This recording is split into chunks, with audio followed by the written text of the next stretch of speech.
큐티 간식 타임. 5월 15일 주일. 베델로 올라가는 야곱. 하나님이 야곱에게 이르시되 일어나 베델로 올라가서 거기 거주하며 내가 내 형 에서의 낯을 피하여 도망하던 때에 내게 나타났던 하나님께 거기서 제단을 쌓으라 하신지라. 야곱이 이에 자기 집안 사람과 자기와 함께한 모든 자에게 이르되 너희 중에 있는 이방 신상들을 버리고 자신을 정결하게 하고 너희들의 의복을 바꿔 입으라. 우리가 일어나 베델로 올라가서 내 환난 날에 내게 응답하시며 내가 가는 길에서 나와 함께 하신 하나님께 내가 거기서 제단을 쌓으려 하노라 하매 그들이 자기 손에 있는 모든 이방 신상들과 자기 귀에 있는 귀고리들을 야곱에게 주는지라. 야곱이 그것들을 세겜 근처 상수리 나무 아래에 묻고 그들이 떠났으나 하나님이 그 사면 고울들로 크게 두려워하게 하셨으므로 야곱의 아들들을 추격하는 자가 없었더라. 야곱과 그와 함께한 모든 사람이 가나안 땅 루스 곧 베델에 이르고 그가 거기서 제단을 쌓고 그곳을 엘 베델이라 불렀으니 이는 그 형의 낯을 피할 때에 하나님이 거기서 그에게 나타나셨음이더라.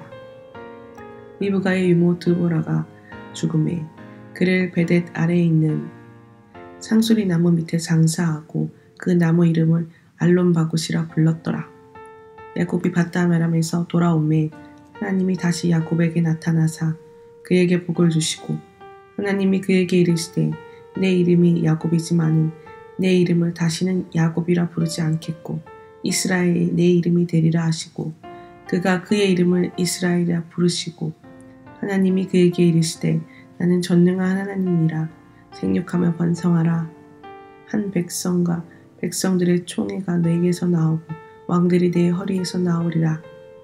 내가 아브라함과 이삭에게 준 땅을 내게 주고 내가 내 후손에게도 그 땅을 주리라 하시고 하나님이 그와 말씀하시던 곳에서 그를 떠나 올라가시는지라.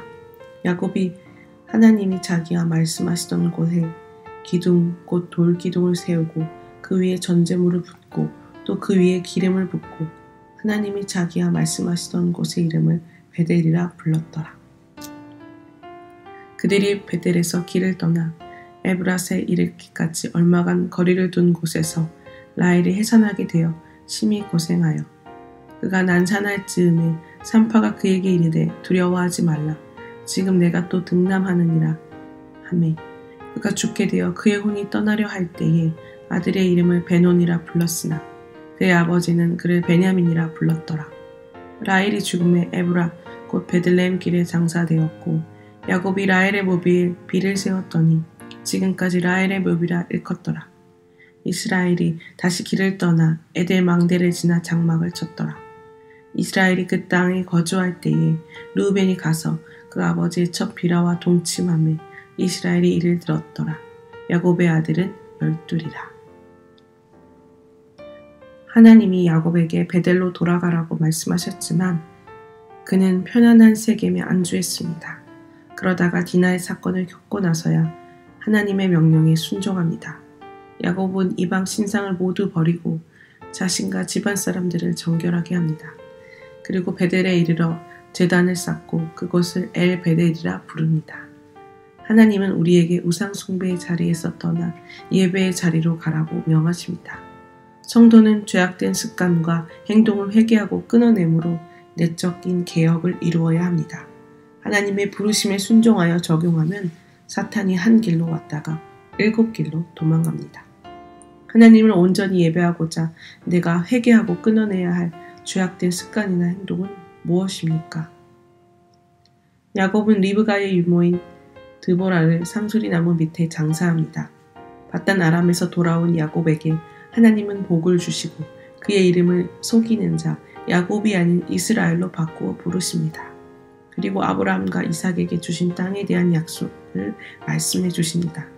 이에 야곱은 돌기둥을 세우고 전제물과 기름을 붓고 그것을 베델이라 부릅니다.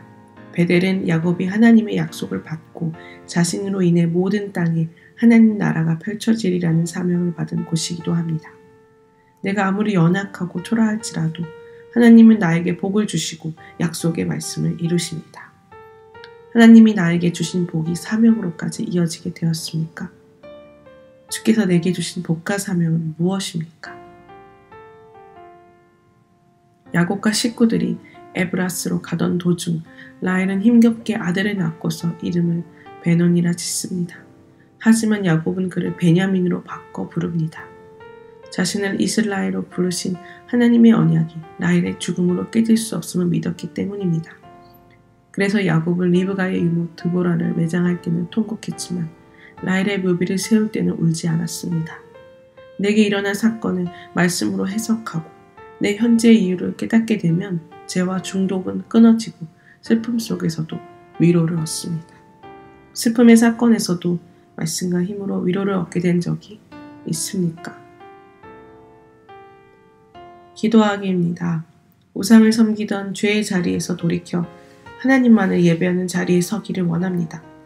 연약하고 초라한 제게 오셔서 약속의 말씀을 주시고 국가 사명까지 주신 은혜에 감사드립니다. 어떤 사건에서도 말씀으로 내 죄를 깨달아 회개하는 슬픔 가운데서도 위로와 평강을 얻게 하옵소서. 묵상 간증입니다. 베델로 부르시는 하나님. 결혼하기 전 예비장인 장모님은 제게 교회에 다녀야 결혼을 승낙해 주겠다고 말씀하셨습니다. 그래서 저는 교회를 다니기 시작했지만 하나님을 인격적으로 만나진 못했습니다. 그러니 결혼 후 말씀을 들으면서도 악하고 음란한 세상 문화에 빠져 이방신상들을 섬기며 살았습니다. 그러다가 한 여자의 유혹을 뿌리치지 못해 외도를 저질렀습니다. 그리고 사기 투자에 연루되어 거의 전 재산을 탕진하는 지경까지 이르게 되었습니다. 스스로 생을 포기하기 전 마지막으로 찾은 기도원에서 저는 극적으로 하나님을 만났습니다. 그러나 그렇게 낮아진 환경 속에서도 저는 남 탓, 환경 탓만 일삼으며 악한 습관과 행동을 끊어내지 못했습니다. 그런 제 삶의 결론은 현재 자녀들이 많이 아파하고 있습니다. 셋째 아들은 어릴 때부터 잔병 치료를 많이 했는데 군대에 가서 공황장애를 앓았습니다. 정상적인 학교 생활이 어려워 휴학과 복학의 반복 끝에 지금은 박사과정을 앞두고 있지만 여전히 인간관계에 어려움이 많습니다. 막내딸은 3년 전에 집을 나간 뒤로 지금까지 소식을 끊고 있습니다. 딸의 교우 관계를 우려하는 가족의 참견으로 마찰이 있긴 했지만 저는 가출할 만큼 심각한 일이라고 생각하지 않았기에 딸의 가출 사건이 이해되지 않고 곧 돌아올 것이라고 믿었습니다.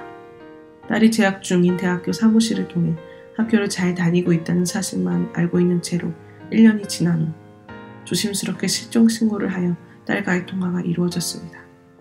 그러나 딸의 마음이 예상보다 더 굳게 닫혀 있다는 것을 확인했습니다.